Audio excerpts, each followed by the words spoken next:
take a seed, you plant it, you grow it, you dry it, you roll it, you smoke it, and it goes down smooth. Hey! Spanning the continent to bring you the truth about cannabis and marijuana law reform. I smoke pot and I like it a lot. The Russ Belville Show, the voice of the marijuana nation. Now, here's your host, Radical Russ Belville. Good day, tokers and tokettes and non-toke lovers of liberty. Welcome to the show. It is Wednesday, January 7th, 2015, and it's got to be 420 somewhere in the world. Yeah, so glad you could be here today. We got a fantastic show for you today on this Hemp Day Hump Day. Author Doug Fine is in studio with us, author of Hemp Bound, Dispatches from the Front Lines of the Next Agricultural Revolution, as well as the fine book, Too High to Fail. He'll be here in studio at 1:30. We'll be talking to him about his testimony at the Oregon legislature with respect to the hemp industry here in this state, as well as what's happening in the world of industrial hemp throughout the entire planet. So stay tuned for that. We'll go 2 segments on that as well. We'll take your live calls at 971-533-7111. If you've got any questions for one of America's leading experts on industrial hemp, today is the day to get that question in. Also on today's show, we've got some drug war data mining to do. Yesterday, I took a look at the 2-year report that Project Sam put out, saying how terrible things are since we've legalized marijuana. Now we're going to take a look at our side. The Drug Policy Alliance has their 2-year report out, and of course, it's filled with fact, science, reason, and logic. So it'd be nice to take a look at that one in contrast to yesterday's Reefer Madness. And speaking of Reefer Madness, I don't know if you've seen this article. It's been going around on various news sites. I saw it on the Chicago Tribune. A woman by the name of, what was her name? Let me see if I can find that. Oh, yes, Susan Shapiro, that's it. Susan Shapiro has written this piece that's entitled, So You Think Marijuana Isn't Addictive? And details her 27-year odyssey as a marijuana addict. And she spouts just about all of the Reefer Madness lies that we have heard over the past 5-6 years. We're just going to debunk them one by one like the little ducks in the shooting gallery at the fair, man. So stay tuned for that coming up in Reefer Madness today, which is going to be right after our 420 radio news. And in the headlines today, some of the Republicans in Oklahoma are starting to understand the unintended consequences of suing Colorado over legalized marijuana. We've got Illinois, one of the medical marijuana states that's been dragging its feet, coming up with possibly more conditions that would qualify for medical marijuana. We got to look at Washington state, where the prices are finally coming down, but they're still not quite low enough yet. We've got a look from researchers at suicide rates in the medical marijuana states and some stunning information about how medical marijuana affects suicide rates. And finally, we'll take a look at Uruguay, the South American country that's had a year of marijuana legalization. We'll see how that has been going in Uruguay, the good and the bad, all coming up in the 420 radio news. And then, of course, don't forget, we've got Toker Talk Radio coming up in hour 2 at 4 o'clock. We take your live calls at 971-533-7111. A couple of the stories we're working on for Toker Talk Radio includes a look back at Illinois and how they might qualify some more conditions, and a story up in Washington state where a family was fighting to prevent a pot shop from going into business near them because, you know, won't somebody think of the children? And there's been a ruling on that is called a partial victory by King 5 News up there in Seattle. We'll tell you all about that coming up in hour 2, Toker Talk Radio. Plus, you'll get your Irie Wednesday daily Toker tunes from Gordon Green, who's got another great world music tune for us. All that coming up in the next jam-packed 2 hours of the Russ Belville Show. Stick around. We'll be right back.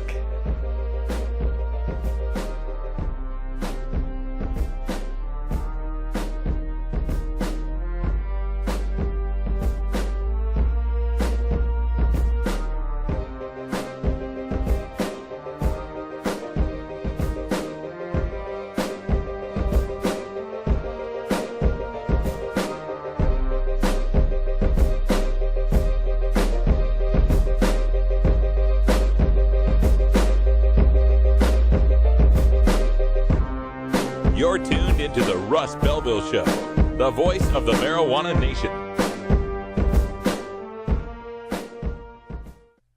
420 Radio, your ticket to the High Times Cannabis Cups. This is Radical Russ encouraging you to take a look at the Weed Blog every day. Johnny Green and the staff at the Weed Blog are on top of all the latest developments in the fight to end marijuana prohibition nationwide. You can even get the Weed Blog on your smartphone by installing the Weed Blog app for iPhone and Android. If it's about weed, it's on the Weed Blog, including my original writing. So don't delay. Read the Weed Blog today. Connect with 420radio.org through social media, on Twitter at 420radio.org, and our Facebook page at 420radio.org. Follow us and like us today. You'll be glad you did. Sir, do you think there will or should come a time for us to discuss the possibility of legalization, regulation, and control of all drugs, thereby doing away with the violent criminal market as well as a major source of funding for international terrorism? Thank you so much for your time, Mr. President. Well, I think this is an entirely legitimate topic for debate. Name the time and place, Mr. President. Radical Russ has been prepping for this debate full-time since 2005. The Russ Belville Show.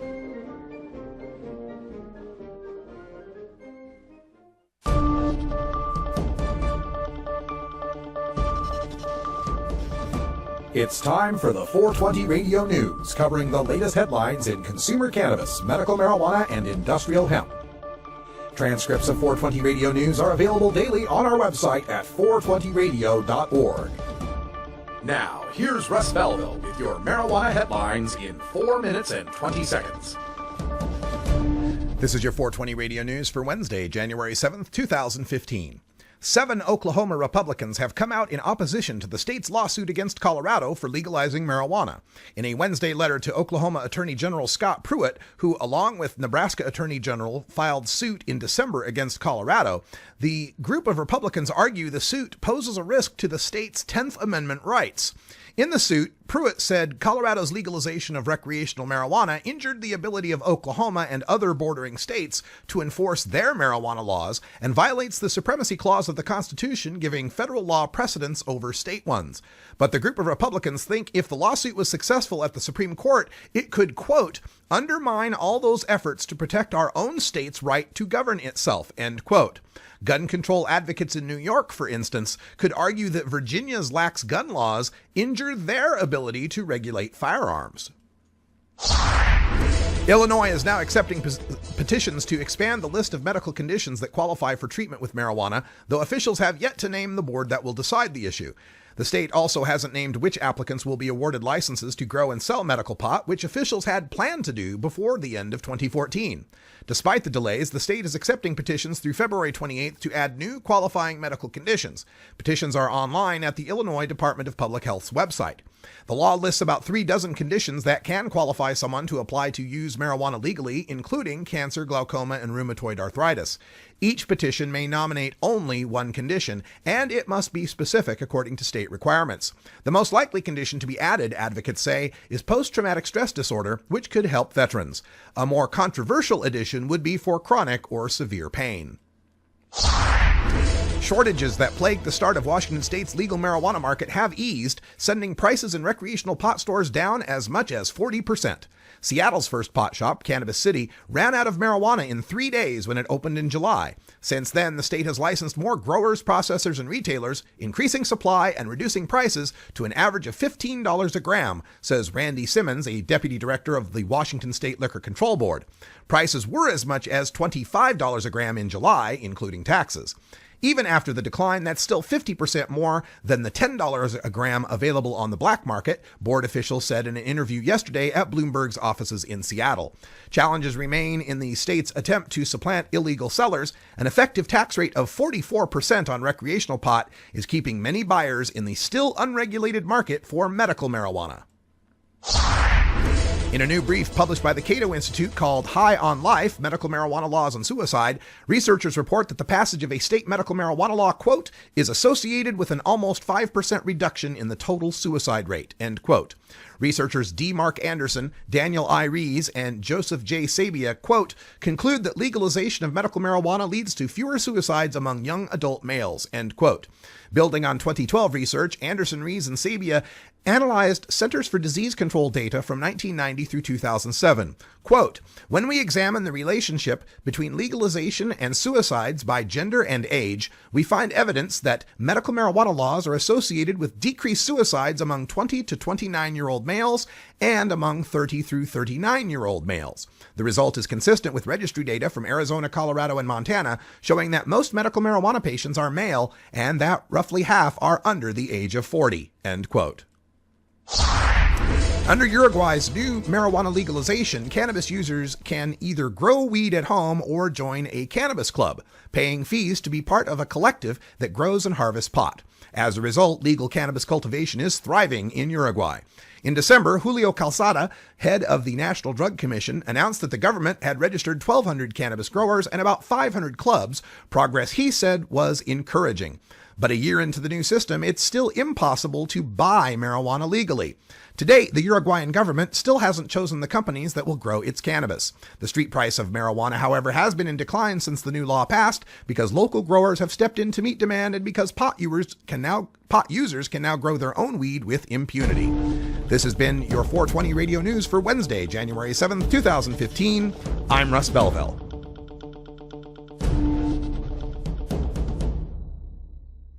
.420 Radio, turning red states and blue states green.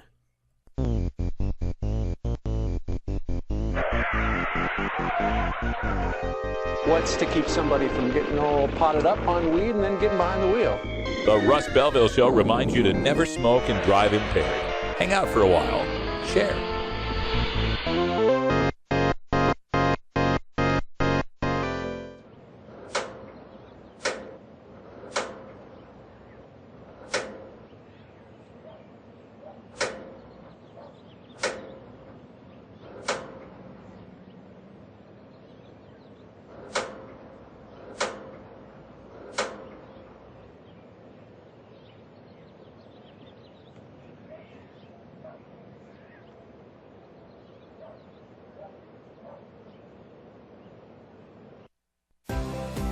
International Cannabis Business Conference is coming to the Hyatt Regency Hotel in San Francisco, California, February 15th and 16th, 2015. Don't miss this exclusive opportunity to hear from the experts on the future of marijuana commerce, including scientists like Dr. Carl Hart, Dr. Amanda Ryman, and Dr. Stanton Peel, policy experts like Ethan Nadelman from Drug Policy Alliance, Anthony Johnson from Oregon's Legalization Campaign, travel author Rick Steves from Washington's Legalization Campaign, and California legalization pioneer Dale Sky Jones. Business experts like Harborside Steve D'Angelo, RQ Group's Troy Dayton, and UFCW union leader Dan Rush. Cannabis journalists like Ricardo Baca, Steve Bloom, and Doug Fine, and California Republican Congressman Dana Rohrabacher, plus many, many more. Tickets are on sale now at internationalcbc.com, but hurry, last year's conference in Portland, Oregon was a sellout. International Cannabis Business Conference, San Francisco, California, February 15th and 16th, internationalcbc.com.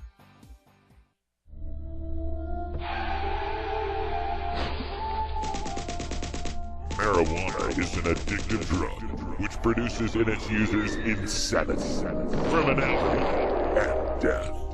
Marijuana is the most violence-causing drug in the history of mankind. If the hideous monster Frankenstein came face-to-face with the monster of marijuana, he dropped dead from fright. You know, it's not easy countering 7 decades of propaganda in a 2-hour show, but let's try. It's time for the Russ Belville Show's Reefer Madness Debunked. Welcome back, everyone. 14 and a half after the hour. And today in Reefer Madness Debunked, we take a look at the widely shared article that I'm looking at the Chicago Tribune called So You Think Marijuana Isn't Addictive by Susan Shapiro. The tweet line on this has been why legalizing marijuana will lead to more drug addiction, and I could not let any of this stand without a rebuttal. She writes that in 2014, our country went cannabis crazy, and she knows about the dark side of marijuana because she was addicted for 27 years. 27 years, oh my goodness. Okay. She says she started to smoke weed at Bob Dylan concerts when she was 13. I saw how it can make you say and do things that are provocative and perilous. I bought pot in bad neighborhoods at 3 a.m., confronted a dealer for selling me a dime bag of oregano, let shady pushers I barely knew deliver marijuana like pizza to my home. I mailed weed to my vacation spots and smoked a cocaine-laced joint with a bus driver when I was his only passenger. Okay, so first of all, legalizing marijuana isn't about letting the 13-year-olds smoke marijuana at the Bob Dylan concerts. Clearly, keeping marijuana prohibited did not stop this woman from smoking marijuana at the Bob Dylan concert at age 13. So I fail to see so far how the solution is any worse than the problem than it solved. But let's go on to this. Let's see what else she says. She said that she says everyone believed you couldn't get addicted to pot. Turns out I could get hooked on carrot sticks. So now you're telling me that it's not the pot, it's the person who might have an issue with it, huh? Okay, I'm with you there. And from this point, she continues on with so many of these cherry-picked statistics with absolutely no context whatsoever. Here's some of the greatest hits, of course. She says 17% of the people who get high as teenagers will become addicted to marijuana. This is that old 1 in 6 teenagers that smokes pot will become addicted. Well, you know how they define addicted? They define addicted as someone who's smoking pot 4 times a month or more as an adult. So what you're saying here is 1 out of 6 kids that smoke pot as a teenager might smoke a joint on the weekend as an adult. That hardly sounds like addiction to me, especially considering watching my dad suffer through alcoholism and speed addiction. I kind of have an idea what addiction really is. She also goes on to say that half of daily marijuana smokers become addicted. Well, again, if your definition of being an addict is someone who uses marijuana regularly, it's no surprise that you come up with a self-serving answer like that. The question is whether or not someone is using marijuana to the point where it is detrimental to themselves and their life. And I won't deny there are some people that end up with an unhealthy dependence on marijuana. But as the author says, those people could have an unhealthy relationship with carrot sticks, with exercise, with sex, with gambling, with all sorts of problems. That's not a reason to criminalize the vast majority of people who don't have the problem. Now, she continues in talking about recovering from her addiction that addicts self-medicate because underlying every substance problem is a deep depression that feels unbearable. Well, for some people that are using marijuana, it's just depression, and they're using marijuana to cope with that depression. She also continues by saying that being drug-free saved my health, marriage, and career. Within a year, my income tripled. Well, gee, what do you know? It's easier to get a good paying job when you're not failing a drug test or not going out for that job because there's a drug test involved. What a surprise. She then talks about how she works with a lot of young people in New York and LA who confess that they smoke a bowl or got ripped and then got in a car accident or fell on the subway tracks or had their wallet or cell phone stolen or they were sexually assaulted or they had a physical altercation that landed them in hospital or jail. And she goes on to mention how a lot of them talk about being cross-faded, which is using alcohol and marijuana together. Very interesting. Okay, so people that use a lot of alcohol get into a lot of these problems, and they might have used marijuana along with it. She brings up 2 deaths in Colorado linked to pot. Yeah, we've talked about those. The edibles, the kid that jumped off the building, and then the guy who was on painkillers, all sorts of other pharmaceuticals, who killed his wife. Hardly credible or compelling reasons there. She says the weed of today is far stronger than the weed of the past. Not true. There was plenty of strong weed back in the day. It might be twice as strong today, but that doesn't mean you're going to get higher off of it if you're smoking it or vaporizing it. You will stop when you get high. She also says the new edible products are 10 times stronger than a traditional joint. Wrong. Edible products have always been stronger, dose for dose, than anything you can take by smoking because the conversion of that in your gut, of THC in your gut, becomes 11-hydroxy-THC, which is far more psychoactive than delta-9 THC. It's a little thing called biology, chemistry, and science. All of them are in here. Double the risk of car crash, 12% deaths, lung cancer, heart attacks, IQ point loss. It's the greatest hits of Reefer Madness. Maybe we should start at 420, right? Marijuana reference. I don't even have enough time to get to all of it. She says marijuana essentially fries your brain and closes by saying we shouldn't send pot smokers to prison, but they don't belong on pop culture pedestals either.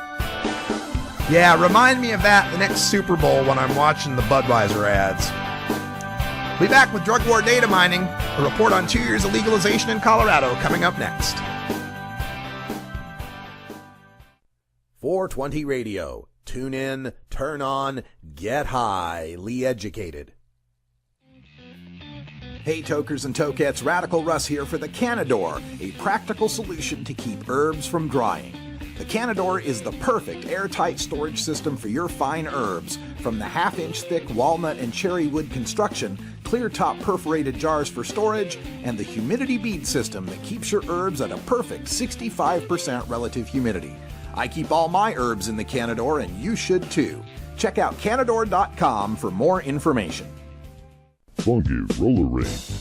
Oh yeah. What's happening, Groovy Cats? This is your Funk Master of Ceremonies, Big Daddy, and I want you to join me every Thursday night at 11 Eastern, 8 Pacific, right here at the Funky Roller Ring. Oh yeah. Your home of soul, funk, and disco, baby. Funky-licious. There's always a party at the Funky Roller Ring. Get.buzz. .buzz is the internet platform that fuels community interest, excitement, and new experiences. .buzz is the premier online destination for internet users seeking the latest news on a variety of topics. .buzz appeals to groups active in blogging, communications, journalism, advertising, and marketing. .buzz offers registrants a stronger alternative to the shrinking namespace of existing top-level domain names, such as .com, .net, and .org. Get your name now at get.buzz. Arguing for the end of adult marijuana prohibition is easy because we have facts, science, reason, compassion, evidence, truth, and logic on our side. It is even easier when researchers catalog it all for us. Learn how to gather the facts on marijuana use, arrests, seizures, rehabs, drug tests, and more in this edition of Drug War Data Mining. Welcome back, everyone. 23 after the hour, and in the Drug War Data Mines today, we turn to the Drug Policy Alliance that has just released their report on 2 years of legalization in Colorado. A blog post is up by Art Way. He's been a guest on the show. He's the state coordinator for Colorado for the Drug Policy Alliance, and he outlines a lot of what is covered in the report. According to state data, marijuana possession charges in Colorado for 2014 are on track to fall below 2,500, down from nearly 30,000 in 2010. 2,500 this year, last year, 2014, from 30,000 just 4 years before that. I don't know that anybody could look at that and not make the connection that that's an immense savings in police and court resources, in rehab resources that these people might have been forced into for their possession. Now maybe a meth addict or a heroin addict can actually get a spot in one of these places now that a bunch of people that were possessing pot aren't being forced into those spaces. Arrests for marijuana possession were responsible for 80% of all marijuana arrests in Colorado over the last 5 years. 4 out of 5 drug arrests in Colorado, or 4 out of 5 arrests in Colorado for marijuana, I should say, for possession alone. Those are largely gone now. And over the last 2 years, there's a 41% decrease in all drug arrests in the state. All drug arrests. This drop is attributed to allowing adults to possess, cultivate, and privately use marijuana. I would also argue that now that the smell of marijuana isn't the key that unlocks the 4th and 5th Amendment, that a lot of other hassles aren't happening that would have otherwise happened. Now, what else has changed? They say the medical marijuana industry is now tighter regulated as a integrated retail industry. It was refined to tax and regulate the market. They've brought in more than $40 million in marijuana taxes. And this is always funny when these numbers are brought up, because Kevin Sabet and the opponents, they'll like to say, well, they said it was going to be this many millions and it only came in this many millions. I love it when somebody can say it's bad that we only brought in $40 million in marijuana taxes, when before we were bringing in, hold on, let me do the math. $0 in marijuana taxes. We increased, percentage-wise, that's infinity. Okay? You went from 0 to 40 million, and that's a good thing. That's not even counting, again, those 30,000 down to 2,500 arrests and all the money we saved on that as well. Also, we are seeing a slight decline in marijuana use rates among youth. Now, that was the Colorado Youth Risk Behavior Survey. Now, the most recent National Survey on Drug Use and Health has come out and shown a rise in youth rates. But I'm quick to point out that the rise you see in youth rates in Colorado, and for that matter, Washington, were surpassed by states like Florida and Utah. So it's not the legalization that may or may not be making kids use marijuana more. Traffic fatalities are at near historic lows, slightly lower than 2013. Now, nobody's saying that legalizing pot makes the roads safer, but it doesn't seem to be making them more dangerous. I always argue that people who are smoking pot and driving have already been doing it. It's already been in existence. So you can't pretend that we've had millions and millions of pot smokers who have cars and not think that they've already been driving. If there were any sort of mayhem to be caused on the roadways because of the use of marijuana, we'd have seen that mayhem by now. We'd have seen that death and destruction by now, and we're not seeing it. Also, economically speaking, in Colorado is ranked as one of the fastest growing economies in the nation. Their unemployment rate is at its lowest since 2008 and is well below the national average. And part of that can be attributed to the Marijuana Enforcement Division, which has issued over 10,000 employment cards, the cards that they have to get to work in the marijuana industry, 10,000 new jobs, direct marijuana jobs. Now think about all of the indirect jobs that support those direct jobs. And you start to understand why their economy is booming. We also understand that the relationship, there's things that can't be measured in the drug war data mine when we talk about legalization. And part of that is the relationship that's starting to become restored between the people and the police that are supposed to protect them. For too long, the criminality of marijuana has cleaved the people who smoke pot that are good law-abiding citizens from the police that would serve them.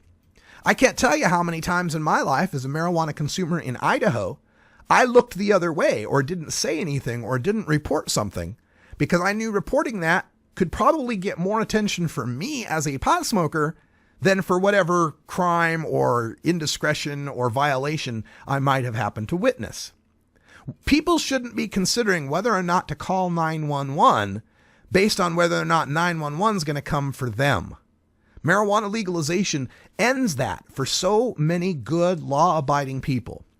As we move forward, there's so much more to do. We have a long way to go to get from legalization to equalization. We deserve the same rights, privileges, and responsibilities as beer drinkers, wine aficionados, and cigar smokers. And we'll keep working for that every day here on the Russ Belville Show. 420 Radio, the world's voice of marijuana legalization. Growing plants indoors can be a rewarding hobby, but electricity bills can go through the roof. Then you have to cool down all those big hot lights. It can drive a grower insane. With Lush LED lighting, you can solve many of these issues and double your rewards. Matt and his scientists have developed the perfect light for flowering plants with far less cost and heat. And the results? Very effective. Check out LushLEDlighting.com right now and tell them Radical Russ sent you. There's so much I worry about as a mom. Stephen Harper thinks that organized crime should continue to profit from marijuana prohibition. Imagine regulating marijuana like alcohol and cigarettes with a strong and clear educational message. making it more difficult for my kids and your kids to access. Drug dealers don't ask for ID. Stephen Harper does not have the kind of judgment we need to protect our children. Authorized by the Normal Women's Alliance of Canada. The law offices of Omar Figueroa would like to remind you to stand up for your rights. If you are detained or arrested, treat law enforcement with respect and stand up for your rights by repeating, "I respectfully invoke all of my legal and constitutional rights. I do not consent to any search and seizure. I want to remain silent, and I want to speak with my attorney." Please contact the law offices of Omar Figueroa at 415-489-0420 or 707-829-0215 or on the web at omarfigueroa.com.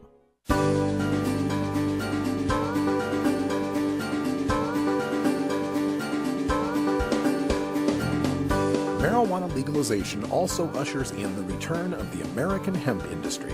Get the latest news from the author of Hemp Bound and Too High to Fail, Doug Fine, in our Hemp Day Hump Day update. All right, welcome back, everybody. It's half past, actually 31 after the hour, and we got a very special guest in the studio. We don't even have to go to our phone lines because he's right here. It's Doug Fine, the author of this fantastic book, Hemp Bound, and completely clad in hemp, I understand. That's right, hemp corduroys here. Check these out. Oh, styling and profiling. And here, while we're at it, here's the American Sign Language greeting for any of our hearing impaired. So ASL greeting for hemp is, or this is just a greeting? It's ASL, yeah. It's okay. Far out. All right. So those watching on the web screen, I hope you enjoyed that. Those of you listening on the podcast have no idea what we just did. That's cool. It involved disrobing. That's right. While we got you here, I wanted to give you your own Russ Belville Show pin. Oh, what an honor. So now this is awesome. You can add that. It's not made of hemp. I am one day. This too can be hemp. One day. It absolutely can. And that's, what we're here to talk about, Hemp Day, Hump Day, and the timing couldn't be better because this is the first big hemp story of 2015, I think, is you going out to the Oregon legislature and what they're looking forward to as far as implementing the law we passed, 3 years ago? Yes. So this is very appropriate for a worldwide show, but based in Oregon. We were discussing earlier, the second best timing for a hemp journalist discussion. The other one was the day cannabis prohibition ended officially on the federal level was last February 7th when President Obama signed the Farm Bill. I was able to speak with the amazing modern hemp pioneer Andrea Herman on her show. So to be on another great show talking hemp, it's a big day for Oregon. What happened yesterday was the Department of Agriculture held a hearing based on the hemp regulations that are going to govern the nascent industry. Oregon's recent past is distinct as any hemp states are. You want something clean the way Kentucky has it. They basically are saying this is a Kentucky hemp heritage issue. We want it top to bottom, ag department top to bottom. And Oregon's got there as well through a different route. Laws being passed, and here in Measure 91 in the November 4th election, hemp was included explicitly. So hemp has to happen by state law. What's unique now is that everybody, top to bottom, recognizes that hemp's time has come, big picture worldwide, but in terms of agriculture, but in terms of Oregon especially. The Ron Pence, who is running the program, the regulatory hearings for the state ag department, has been doing a terrific job in making it happen. To give one example, he said flat out at this hearing yesterday, at which I testified and a number of other people did. It was a packed hearing room there in the Department of Agriculture building in Oregon's capital of Salem. Ron said, we want these regs done by February 2nd. That means Groundhog Day, hemp farmers are going to be able to start acquiring seed to plant a major economic and environmentally friendly crop this season. Big news for Oregon. That's right. You heard it here first. Groundhog Day is Hemp Day. Here in Oregon, we'll finally get to implement this law that we've had. And a lot of this has to do with the federal government passing their regulation on saying, hey, if you've passed hemp, go for it. Yeah, so it's the federal law right now is a fun little transition period until final full commercial hemp cultivation is legalized on the federal level. Where we're at right now is at this in-between stage. technically, what has been legalized in the federal farm bill, law of the land, is hemp is legal to cultivate for research purposes only in states that have their own hemp cultivation law, as long as a hemp farmer is in some way associated with the state agriculture department or an accredited institution of higher learning. How the state of Kentucky is interpreting that is, yeah, research, that includes sales and marketing research. So every bit of Kentucky's harvest from 2014 had a buyer. Why not? It's an industry growing in double digits. So really, it's de facto legalization, but there are hoops that have to be gone through until we see that full commercial cultivation. In the meanwhile, the DEA, which has already been issuing permits for farmers to import hemp seed as long as they go through some regulatory hoops, has also been explicitly prohibited in recent federal legislation from interfering with state hemp programs. Right. That's the attachment to the Omnibus bill. And everybody points out that it legalized, it took the hands off of medical marijuana, that it ended the DEA raids on the medical marijuana states. A lot of people are losing the fact that, no, it also protects the hemp states, too. Yeah, two separate provisions. That's fantastic news. We're here with Doug Fine, author of Hemp Bound, at Organic Cowboy on the Twitter, if you're onto the Twitter stuff. And as far as these Oregon farmers and these people that are involved in trying to get this, what's your take on their understanding of the issue? Have they gotten better educated and are raring to go now? Oregon farmers. Yeah, absolutely. I mean, if one role that I'd like to play as somebody who cares a lot about Oregon, it's just such a fantastic state that does things right. When they do it, they do them right generally here in the Beaver State. And one of the roles I would like to play is helping to fill in those gaps. Since I've been researching the hemp industry around the world, one of the hardest things, for instance, is going to be for farmers to get seed. They need to know how to go through the hoops. And this happened in Kentucky. Mitch McConnell and Rand Paul, the two senators there, had to intervene and say, hey, DEA, they were trying to get hemp seed from Italy, wasn't it? That's right. So hopefully to avoid that this year, I'm a little bit surprised to hear Kentucky officials still talking, somewhat adversarial effect. Like, I hope we don't have to go lawsuit again. I don't think that's going to happen anymore, because I believe that DEA will sign off on permits in this kind of it's a face-saving political thing where the DEA is still claiming that it's Schedule 1, even though federal law says not for research purposes. But they're expediting applications when people go through the hoops according to and that's so we play this game now as a compromise to avoid lawsuits until full commercial hemp cultivation passes, hopefully in this Congress. That's something, folks, really you got to get on the horn about, because it didn't happen in the last Congress. There is support. There's the votes, regardless of the fact it's not a GOP Democratic issue. The leader of the Senate right now is Senator Mitch McConnell, who is passionately in support of hemp. So it's the Industrial Hemp Cultivation Act, now going to be introduced, of 2014. Get your senators and Congress folks on it. The Congressman Earl Blumenauer here in Oregon is a leader on that on the House side. Excellent stuff. You can find that out. And if you can't, just email me, russ@radicalruss.com. I'll get you hooked up with whatever you need to know. We're talking with Doug Fine about industrial hemp on our Hemp Day Hump Day. And in our next segment, we'll continue. We'll take your calls at 971-533-7111. If you've got any questions about industrial hemp, this would be the time to ask. And I've got one from our chat room where we opened by noting your all hemp outfit. We're not going to verify the boxers. We're not doing that. Is that what the caller wants to know? No. The boxers or briefs? No, it's not a Bill Clinton question. Russ. I saw that tweet. I'm going to verify it right now. All right. Close your eyes. All right. We're verifying the boxers. Hemp boxers. These are homemade hemp, organic boxers. Hemp boxers. Wow. Right there. That's amazing. So our chatter wanted to know, he said, I really want to get some cheap hemp clothes. Where can people get hemp clothes? Great question. So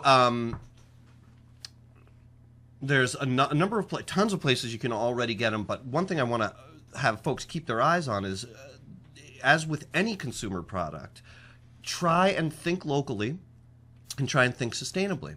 So keep your eye on where it's made and look for locally made hemp. There is one fellow who I just met at the Emerald Cup a few years ago. I'm looking up his name right now. His company is Parallel Revolution, and he's hand-making mostly shirts now. They're very nice looking. So look up Parallel Revolution.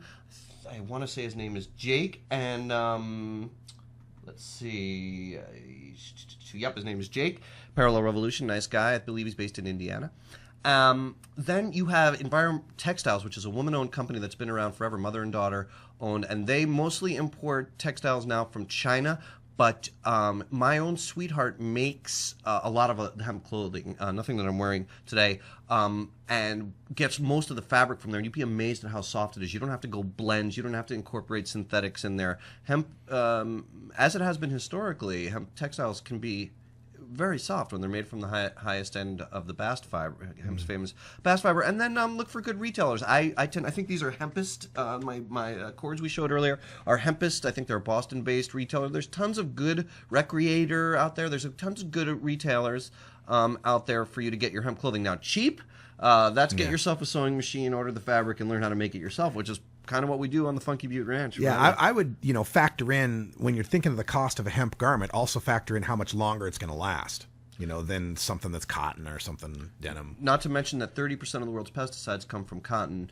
Forgive me for sounding, bossy or whatever, but I urge people, do not buy non-organic cotton. It's a pesticide toxin on your body and in the soil. Good point. And we're looking for those prices to come down in hemp clothing, and really it's the prohibition that's causing that, because were hemp just as legal as it was in the 18th or 19th century even, this would be the cheapest thing to make clothing out of, wouldn't it? Exactly. And so along those lines, this is something I brought up while I was testifying at those Oregon hemp regs yesterday. This is it right here. This is hemp seed hearts. So this is when you behold the seed, the shell. You can also eat the shells. You can render the oil. I do all of it. You can get the protein cake that's left over after squeeze. Great, and also great for livestock feed. My goats can't wait. But this is expensive. I'm a big supporter of this company, Nutiva, and I also love Manitoba. It's all good. Manitoba Harvest, all the expensive Canadian hemp seed that's now crossing the $1 billion threshold, I think largely through my own family's, morning shakes over the years. And it's time for the prices and the carbon miles to come down on this product. Yeah, absolutely. All right, we're going to take a short break, and when we come back, we'll continue with Doug Fine, author of Hemp Bound and Too High to Fail. We're going to enjoy some hemp hearts, I guess it is. Yeah, that is. Hemp hearts. All right. Enjoy. And we'll come back. We'll take more of your questions as well. Plus, got a great question on hemp and its varieties, and also want to talk a little bit more about you having 1 foot in the suburban world and 1 foot in, Goat milker? Goat milker? Yeah, I guess that's the right tune. All right. Thanks for sticking around, everybody. Get this book. It's great. Willie Nelson says it's a blueprint for America of the future. I agree. Stick around. We'll be right back.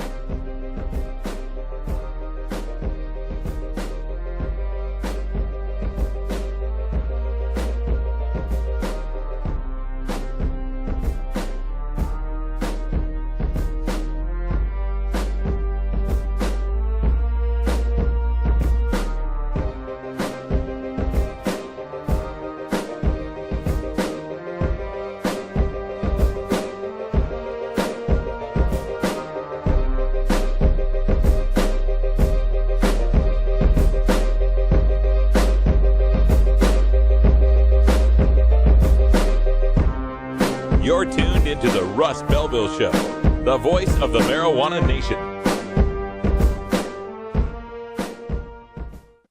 You can get 420 Radio on the go with our Shoutcast stream for all internet-enabled media players. Go to rad-r.us/420shout or just click the Shoutcast icon below the live radio feed at 420radio.org.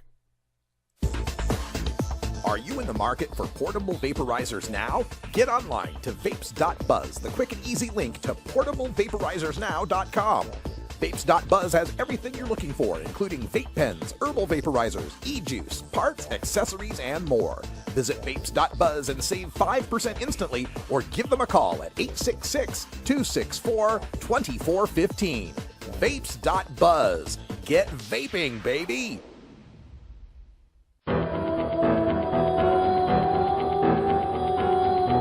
In the interest of fair and balanced journalism, the Russ Belville Show presents the anti-drug public service announcement of the day. Hey, Joey, I got some stuff you just gotta try. What is it? Pot. You know, marijuana.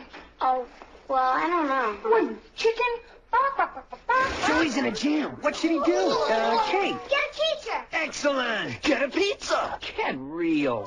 Get out of there. You got it. Let's see if Joey's that smart. I'm not chicken. You're a turkey.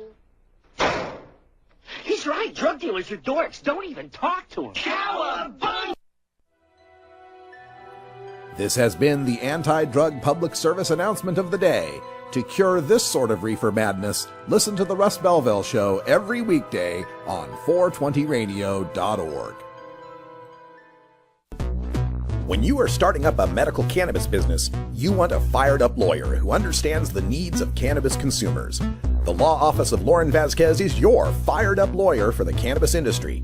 Visit her website, fireduplawyer.com, or call 1-855-MMJ-LAWS for more information. That's 855-665-5297 for Lauren Vasquez, your fired-up lawyer, or email fireduplawyer@gmail.com. We must wage what I have called total war against public enemy number one. I support a change in law to end federal criminal penalties for possession of up to 1 ounce of marijuana. That marijuana, pot, grass, whatever you want to call it, is probably the most dangerous drug. Some think there won't be room for them in jail. We'll make room. I experimented with marijuana a time or two, and I didn't like it and didn't inhale. One major responsibility is to encourage people to use less drugs. Entirely legitimate topic for debate. Radical Rant.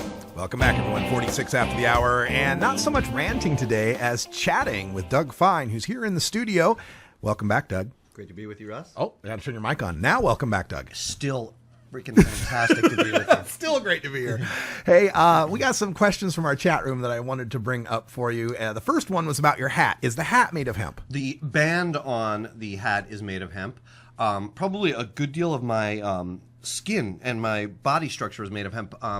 We put at least 2 tablespoons of hemp seed oil into our morning shake. These hemp hearts here, I like to throw in the yogurt. Sorry for eating in the studio, Russ. No problem. I just did a piece folks can find online called Vitamin Hemp about what the real nutritive truth is about this. You know, one of the hardest parts, we've talked about this on earlier Hump Day Hemp Day segments, Russ, is that the hardest part about reporting on hemp is that your roommate with the lava lamp was right or didn't go far enough in the truth about hemp and how good it is and how valuable it is. So on the nutritive side, this piece I did was quoting researchers whose talks I had seen at the Canadian Hemp Trade Alliance and elsewhere.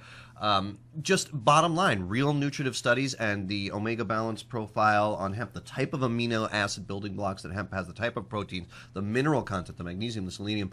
I'm pretty much made out of, as are my kids, human and goat. We're made out of this stuff at this point on the Funky Butte Ranch because it is that good for you.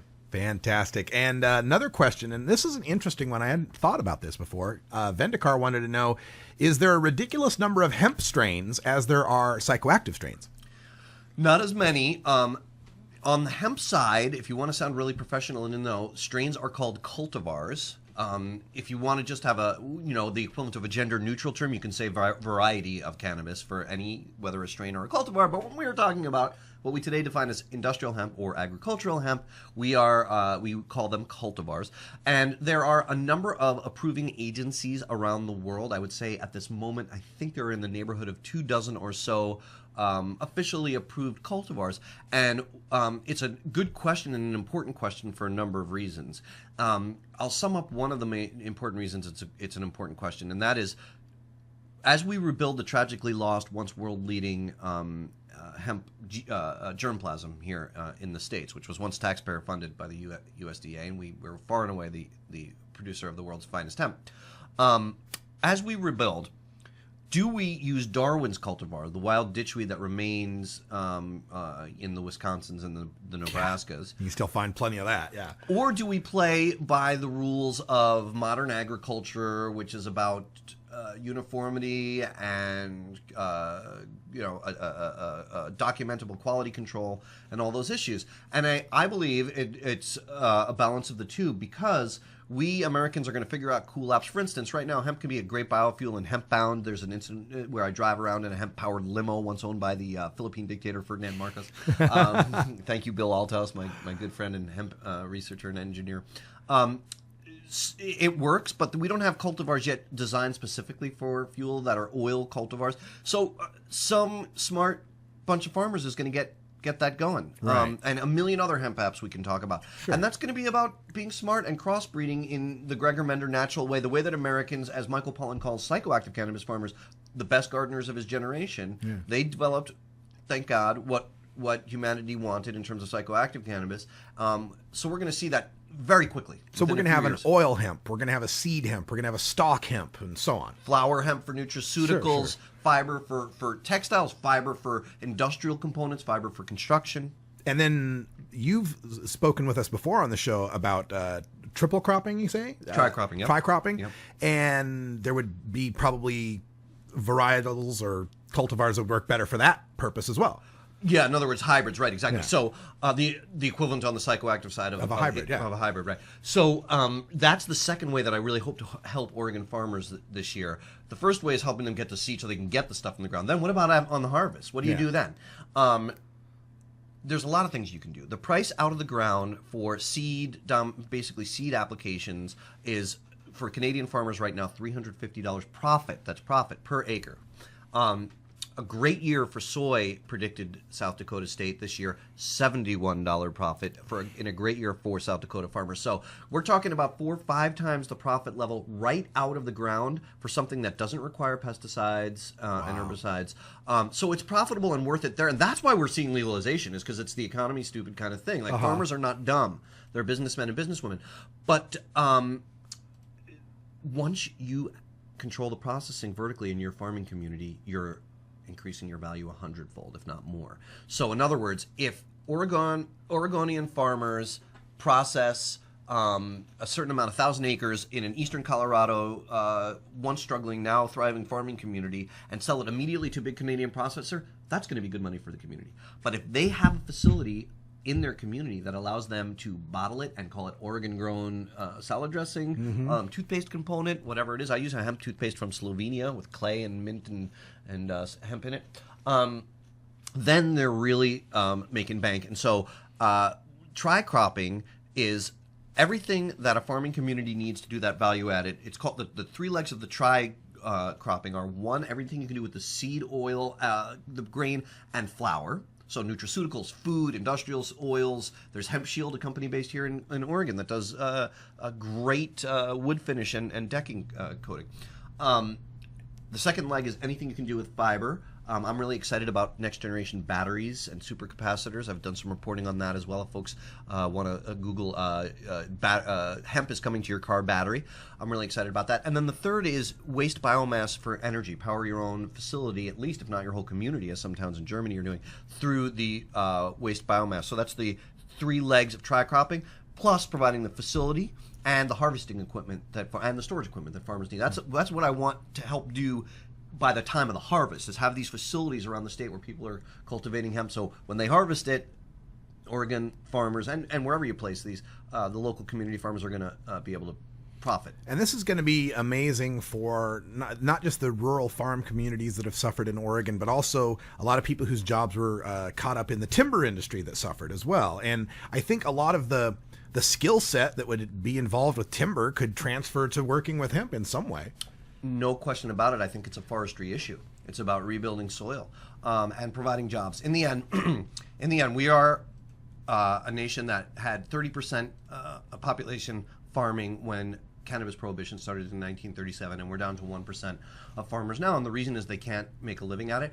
And I get emails all the time from people that aren't even among the 20 and growing hemp states that are in accordance with federal law right now, saying we gave up our 40 or 400 or 4,000 acre Missouri or North Dakota or whatever farm 20 years ago because we didn't want to be part of this chemical corn GMO cycle, and that cycle wasn't making us any money, wasn't good for the land, wasn't healthy for us. So screw it, we became software designers and wherever. But wait a second, are farmers really making $350 clear per acre in Canada on this thing? Because if we can grow hemp and do it right, we want to come back and do it. Wow, absolutely. We got a call coming in on the phone line, 970 area code. What's your question for Doug Fine? Hi there, enjoying the show today. How's it going? Fantastic, thanks. Great. I had connections with a quarry, and I'm hoping the guest could talk about hempcrete or hemp and lime specifically, and the directions it's headed, and maybe who's leading the way, and that type of thing. And I'll take the call off the air. Thanks. Thank you for the question. Hempcrete, we've covered that a couple of times on the show. Pretty amazing stuff. How strong? I mean, where's it going? I'm really glad that we had this call, because it's sort of, you heard it here first on the Russ Belville show. In Hemp Bound, following a lot of research, including on-site at hempcrete construction sites, hempcrete studies at universities, I really posited from a lot of sources that a likely first killer app on the fiber side for the U.S. market would be hempcrete. Hemp mixed with some sort of sustainable local binder, locally provided binder like a lime. There are others. For construction, and we can talk about how those could be used. But the reason why it looked to be so promising, besides the fact that the hemp apps that win because they outperform in the marketplace. I mean, it works. Better insulation quality, better R value, as they say, than the sort of semi-toxic or really toxic drywall fiberglass era that we've been living in the box store era. So the reason why it looked to be the first killer app is the Canadians, the North American market, the Canadians do almost nothing with the fiber. So we have a steep learning curve to learn when it comes to any fiber application installed. When you talk about textiles, that's a high-skilled thing. Nanotechnology stuff, car parts, potentially has a learning curve. But the second element in the hemp fiber, the hurd, the woody core, is a little bit less of a rocket science, although you do have to produce it well for it to be a good construction app. But it's easier, and there's a lot of it, and you can just harvest the crop, chop it up, not worry about being delicate as you do with the long bast fiber and the high-end specialty applications. Bag it up, and there is your construction material. So it looked like, and it so outperforms on energy and insulation qualities that Marks & Spencer department store in Britain has built a block-long flagship store out of it because they want to save money on their energy costs. Sure. They want to pay lower energy bills on a vast store that they've got to keep warm in Britain through the winter. Yeah. And it's working out great. They're very happy about it. And so it's working out great. So done right, hempcrete can be fantastic. The other thing that's really good about and carbon sequestration, you don't have to do the high heat associated with construction. It's something like 10% of greenhouse gases are emitted from the construction industry these days. Yeah, maybe 5%, some huge amount. It's quoted in Hemp Bound.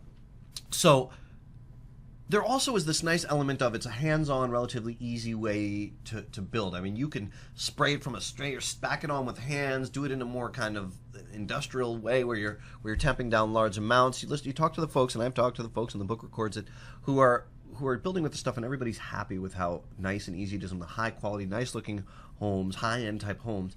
And the only thing that is slowing down, of course, it's prohibition.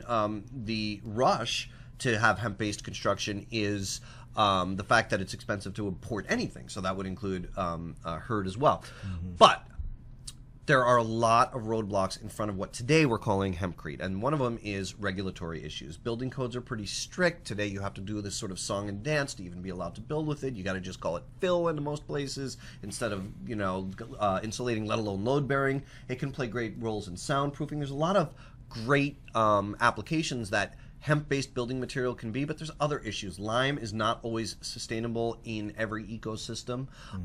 As far as the binder goes, again, there are alternatives. Plus, if you vary the mix, how much hurd you put in, how much lime, it could impact quality. So there's a long learning curve. There's a lot of other great things that you could potentially do. Like there's a fellow and traditional building techniques, hemp adobe type stuff is something that I think it should be a big thing in the future. And I want to point out something that was brought up to me the other day, which is a potential application of 3D printing biomaterials like hemp for houses in the future.